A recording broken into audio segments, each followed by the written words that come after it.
Breaking news చూస్తున్నాం. సృష్టి fertility centre case దర్యాప్తులో సంచలన విషయాలు వెలుగులోకి వచ్చాయి. కేసులో అసలు సరగోసి జరగలేదని పోలీసుల నిర్ధారణకు వచ్చారు. చైల్డ్ ట్రాఫికింగ్ జరిగినట్టు పోలీసులు గుర్తించారు. సరగోసి పేరుతో రాజస్థాన్ దంపతులతో 30 లక్షల రూపాయలకు డీల్ కుదుర్చుకున్నట్లు సమాచారం. వేరే మహిళకు పుట్టిన బిడ్డకు 90,000 రూపాయలను కొని పిల్లలను కావాలనుకున్న జంటకు 30 లక్షలకు విక్రయిస్తున్నట్లు పోలీసులు తెలిపారు. ఇప్పటి వరకు సృష్టి ఫెర్టిలిటీ సెంటర్ కేసులో 8 మంది అరెస్టు చేసినట్లు పోలీసులు తెలిపారు.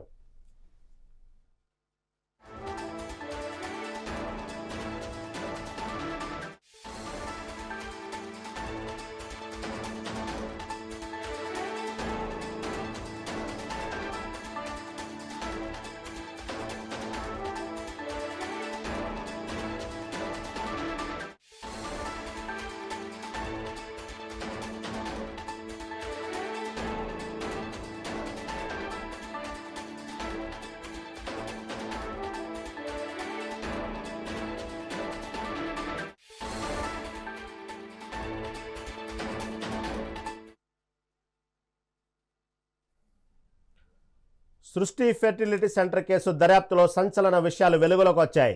కేసులో అసలు సరగోసి జరగలేదని పోలీసులు నిర్ధారణకు వచ్చారు. చైల్డ్ ట్రాఫికింగ్ జరిగినట్లు పోలీసులు గుర్తించారు. సరగోసి పేరుతో రాజస్థాన్ దంపతులతో 30 లక్షల రూపాయలకు డీల్ కుదుర్చుకున్నట్లు సమాచారం. వేరే మహిళకు పుట్టిన బిడ్డను 90,000 రూపాయలను కొని పిల్లలు కావాలనుకున్న జంటకు 30 లక్షలకు విక్రయిస్తున్నట్లు పోలీసులు తెలిపారు. ఇప్పటి వరకు సృష్టి ఫెర్టిలిటీ సెంటర్ కేసులో 8 మంది అరెస్టు చేసినట్లు పోలీసులు తెలిపారు.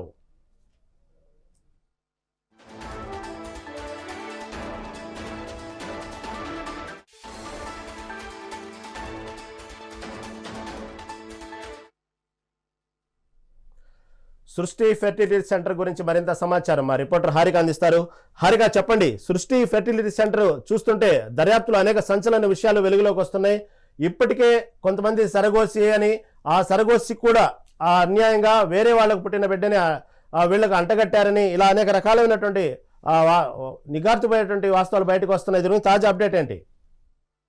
రైట్ రహీం, అంటే ఈ సృష్టి ఫెర్టిలిటీ సెంటర్ కేసులో దర్యాప్తు చేస్తున్న కొద్దీ కొన్ని కీలకమైన అంశాలు అయితే బయటకు వస్తున్నాయి. అందులో ముఖ్యంగా ఇక్కడ IVF ట్రీట్మెంట్ జరగలేదు, సరోగసీ ట్రీట్మెంట్ జరగలేదు, కేవలం చైల్డ్ ట్రాఫికింగ్ జరిగింది అని చెప్పేసి నిన్న ప్రెస్ మీట్ లో రష్మి పెరుమాల్ DCP చెప్పారు. అయితే ఈ దీనికి సంబంధించి అంటే ఇప్పటికీ మన దేశంలో ఈ సరోగసీ అనేదే ఇల్లీగల్.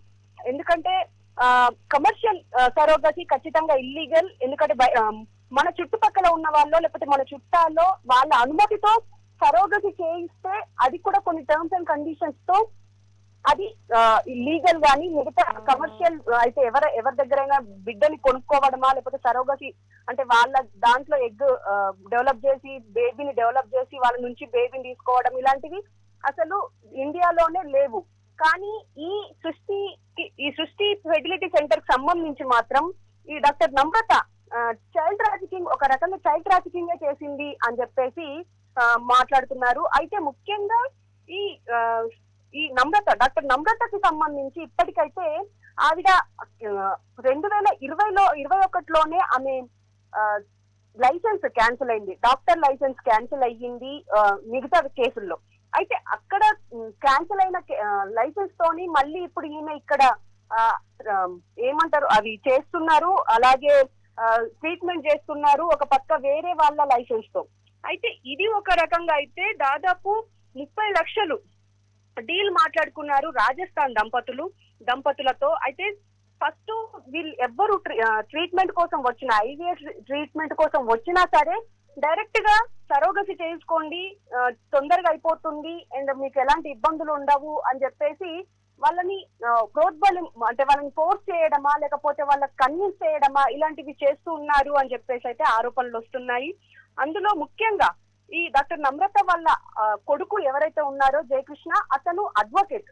ఇంకా అంటే ఏవైనా ఇష్యూస్ వస్తే మరి పేషెంట్లు వచ్చి ఏమైనా ఇష్యూ చేసినా వాళ్ళకి వేరే కేసుల్లో ఇరికిస్తాము అని చెప్పేసి ఇట్లా బెదిరింపులకు కూడా పాల్పడ్డారు అని చెప్పేసి నిన్న DCP అన్నారు. అయితే వేరే మహిళకు పుట్టిన బిడ్డను దాదాపు 90,000 అంటే హైదరాబాద్ లో 2 దంపతులకు పుట్టిన బిడ్డను ఇక్కడ వీళ్ళకి తీసుకొచ్చి ఇచ్చారు అని చెప్పేసి అంటున్నారు. పిల్లలు కావాలన్న జంటకు దాదాపు అంటే 30 లక్షల వరకు అయితే తీసుకొని వీళ్ళకి విక్రయించారు. అయితే సృష్టి ఫెర్టిలిటీ సెంటర్ కేసులో మాత్రం ఇప్పటికీ 8 మందిని అరెస్ట్ చేశారు. Doctor Namrata and coordinator Kalyani, అలాగే మిగతా సిబ్బంది టెక్నీషియన్స్ కావచ్చు, అక్కడ ట్రీట్మెంట్ ఇచ్చే వాళ్ళు కావచ్చు, మొత్తం అందరినీ కలిపి 8 మందిని అరెస్ట్ చేశారు. నిన్న చికిత్సల నిమిత్తం గాంధీ హాస్పిటల్ తీసుకెళ్లి చికిత్సల పూర్తి తర్వాత వాళ్ళని విచారిస్తున్నారు. ఇంకా అంటే ప్రైమరీగా ప్రెస్ మీట్ మేము పెట్టాము, అంటే ఏమైనా ఎలిగేషన్స్ వచ్చినా వాటి వల్ల క్లియర్ అవుతుంది అని చెప్పేసి డీసీపీ చెప్పారు. అయితే ముఖ్యంగా దీనికి సంబంధించి అంటే చైల్డ్ ట్రాఫికింగ్ జరిగినట్టయితే పోలీసులు గుర్తించారు. దీనికి సంబంధించి అంటే హైదరాబాదే కాదు తెలుగు రాష్ట్రాల్లో ఎక్కడైనా ఇలాంటివి జరిగితే మా దృష్టికి తీసుకురావాలి అని చెప్పేసి డీసీపీ చెప్పారు. అలాగే డిఎంహెచ్ఓ కూడా వీటిపైన మేము రైడ్ చేయడానికి అన్ని రకాలుగా ఏర్పాట్లు చేసుకుంటున్నాము. ఖచ్చితంగా విడతల వారీగా అన్ని హాస్పిటల్స్ పైన, ఐవీఎఫ్ హాస్పిటల్స్ పైన మేము రైడ్ చేసే అవకాశం ఉంటుంది అని చెప్పేసి కూడా ఆయన అన్నారు. అయితే చూడాలి మరి నెక్స్ట్ ఏం జరగబోతుంది అనేది. ఇంకా విచారణ అయితే ఇంకా కొనసాగుతుందనే తెలుస్తుంది. ఈ డాక్టర్ నమ్రత ఆమె క్యాన్సిల్ అవ్వడమే కాకుండా విజయవాడ, విశాఖపట్నంలో కూడా ఈమె బ్రాంచెస్ ఉన్నాయి. అసలు అవన్నీ ఎలా పెట్టారు? ఒకవేళ ఈ ఇద్దరు దంపతులకైనా ఇంకా వేరే వాళ్ళకైనా చేశారా? ఎందుకంటే గోపాలపురంలో ఒక కేసు నమోదైంది అండ్ రాజస్థాన్ దంపతుల దగ్గర 30 లక్షలు తీసుకున్నారు అని చెప్పేసి అంటున్నారు. కాబట్టి సో చూడాలి మరి వీళ్ళకే చేశారా, ఇంకా ఎవరికైనా చేశారా? పైగా స్పర్మ్ స్టోర్ చేసుకొని మరి అహ్మదాబాద్ కి పంపిస్తున్నారు, అక్కడ సరోగసి చేస్తున్నారు అని చెప్పేసి అని అంటున్నారు. మరి అది ఎంతవరకు నిజం అనేది కూడా దానికి కూడా దర్యాప్తు చేస్తున్నారు రహీం. అయితే ముఖ్యంగా ఇటు ఈ దంపతులకు కావచ్చు, ఈ దంపతులకు పుట్టిన బేబీ ఎవరైతే ఉన్నారో హైదరాబాద్ లో శిశు విహార్కి పంపించినట్టయితే తెలుస్తుంది రహీం.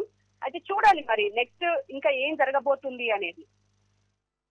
ఈ ఏదైతే 2 తెలుగు రాష్ట్రాల్లో సంచలనమైంది ఇప్పుడు ఏదైతే సృష్టి టెస్ట్ ట్యూబ్ సెంటర్ గురించి, కాకపోతే ఇక్కడ ఆమె ఎవరైతే ఇప్పుడు ప్రస్తుతం జరుగుతున్నటువంటి కేసు గురించి ఏదైతే 30 లక్షలకు సంబంధించినటువంటి జరుగుతున్న విచారణలో భాగంగా గతంలో కొంతమంది అనుమానాస్పదంగా కానీ గతంలో ఇలాగే చెప్పుకోలేక కొంతమంది ఉన్నటువంటి బాధితులు ఎవరన్నా ముందుకు వస్తున్నారో 2 తెలుగు రాష్ట్రాలకు సంబంధించినటువంటి వార్తలు ఏమైనా బయటకు వచ్చినాయా?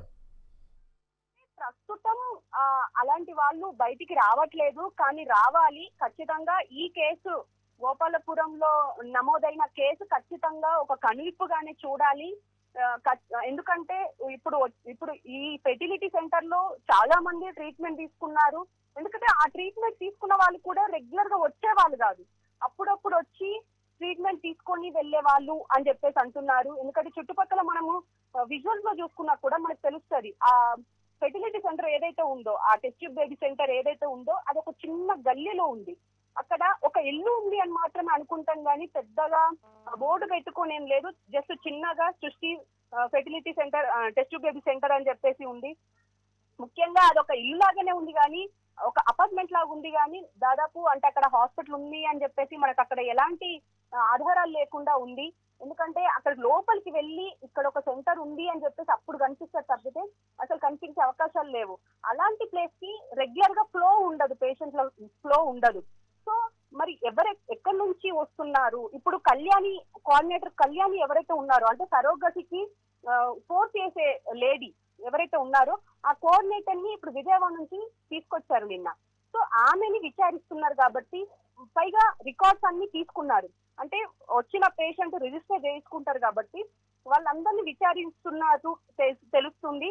మరి వాళ్ళు ఎవరైనా వచ్చి మళ్ళీ కంప్లైంట్ చేస్తారా లేకపోతే ఏం జరుగుతుంది అనేది కష్టంగా చూడాలి. అసలు డిఎన్ఏ టెస్ట్ కి కూడా వీళ్ళు ఒప్పుకోలేదు అని చెప్పేసి అంటున్నారు. మరి డిఎన్ఏ టెస్ట్ మరి చేయించలేనప్పుడు వీళ్ళు ఎలా తెలుసుకున్నారు? అది తెలుసుకున్న తర్వాత అంటే బేబీకి ఫస్ట్ క్యాన్సర్ అని అన్నారు, అది లేదు. కానీ బేబీ హెల్దీగా ఉంది, కానీ డిఎన్ఏ మ్యాచ్ అవ్వకపోవడం వల్ల ఇప్పుడు ఇవన్నీ సమస్యలు వచ్చాయి అని చెప్పేసి మాట్లాడుకోవచ్చు.